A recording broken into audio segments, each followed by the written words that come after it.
कि कोई भी व्यक्ति जिसके विरुद्ध सुप्रीम कोर्ट का एक कन्विक्शन का आदेश हो, तत्काल उस व्यक्ति की संसद की सदस्यता बर्खास्त की जाए। कांग्रेस पार्टी कभी किसी के ऊपर दबाव नहीं डालती। पार्लियामेंट की कार्रवाई पे सवाल उठ रहे हैं, तो इससे निपटने के लिए एक बार खुले चर्चा होना जरूरी है। राहुल गांधी जी ने कहा था कि इस अध्यादेश को फाड़ के कचरे के टोकरी में फेंक देना चाहिए। और सच बोलने वाले अटेंड भी नहीं कर सकते, उनको पार्लियामेंट से बाहर रखा जाता है। सुप्रीम कोर्ट का जो आदेश रहा lily Thomas versus union of India के केस में कि कोई भी व्यक्ति जिसके विरुद्ध सुप्रीम कोर्ट का एक कन्विक्शन का आदेश हो, तत्काल उस व्यक्ति की संसद की सदस्यता बर्खास्त की जाए। इस वर्डिक्ट के बाद जब कांग्रेस पार्टी की ही शासन केंद्र में थी और तत्कालीन न्याय मंत्री कपिल सिब्बल जी ने प्रधानमंत्री जी के उस तत्कालीन प्रधानमंत्री जी मनमोहन सिंह जी के आदेश के आधार पर अध्यादेश निकाला था, उसी अध्यादेश की जब प्रस्तुतिकरण की जा रही थी, तब उसी समय राहुल गांधी जी ने कहा था कि इस अध्यादेश को फाड़ के कचरे के टोकरी में फेंक देना चाहिए। तो फिर आज मैं पूछना चाहता हूं, ये हिपोक्रेसी क्यों है? कांग्रेस पार्टी कभी किसी के ऊपर दबाव नहीं डालती, और मैं ये भी नहीं कहना चाहता हूं कि सरकार दबाव डाल रही है, लेकिन एक उदाहरण देता हूं कि राहुल गांधी जी को लाइटनिंग स्पीड में डिस्क्वालीफाई किया गया और गुजरात के एक मेंबर ऑफ पार्लियामेंट को 3 साल की सजा हो गई थी।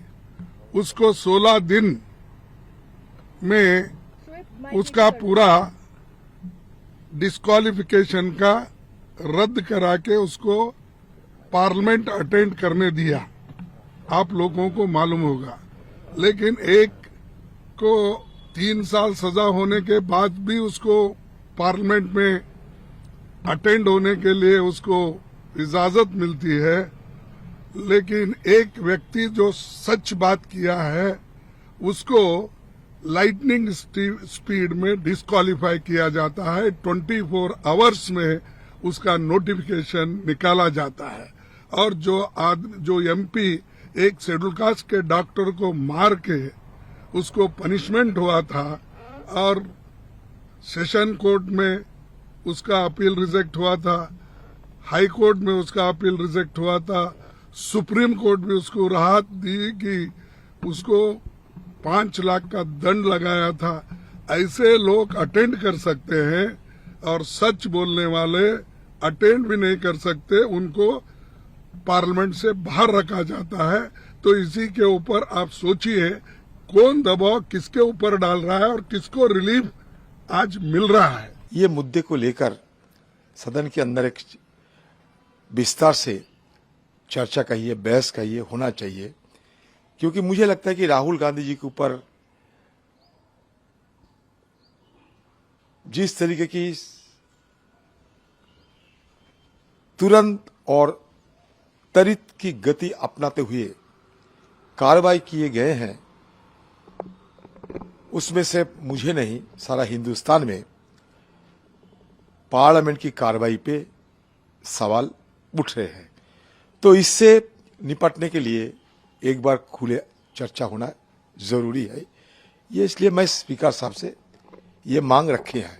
कांग्रेस की विचारधारा और कांग्रेस की नीति सदैव रही है कि जहां पार्टी के वरिष्ठ नेता, संसद के उपनेता ने संसद में कहा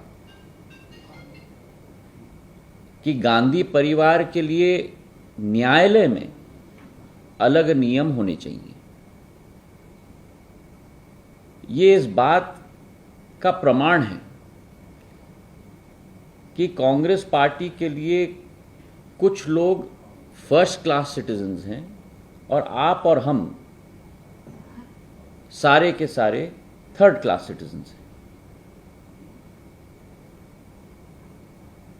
जो अत्यंत दुखद विषय है कि देश के पार्टी के विपक्ष के पार्टी के नेता एक समुदाय के विरुद्ध ऐसे टिप्पणी करें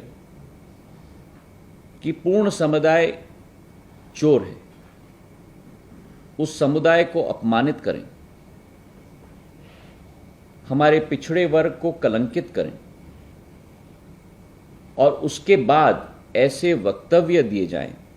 मैं मानता हूं कि जिस कांग्रेस पार्टी ने पिछड़े वर्ग को कलंकित और अपमानित करने का काम किया है, जिस कांग्रेस पार्टी ने हमारे सैनिकों की वीरता पर प्रमाण मांगा है, जिस कांग्रेस पार्टी ने ये वक्तव्य दिया है कि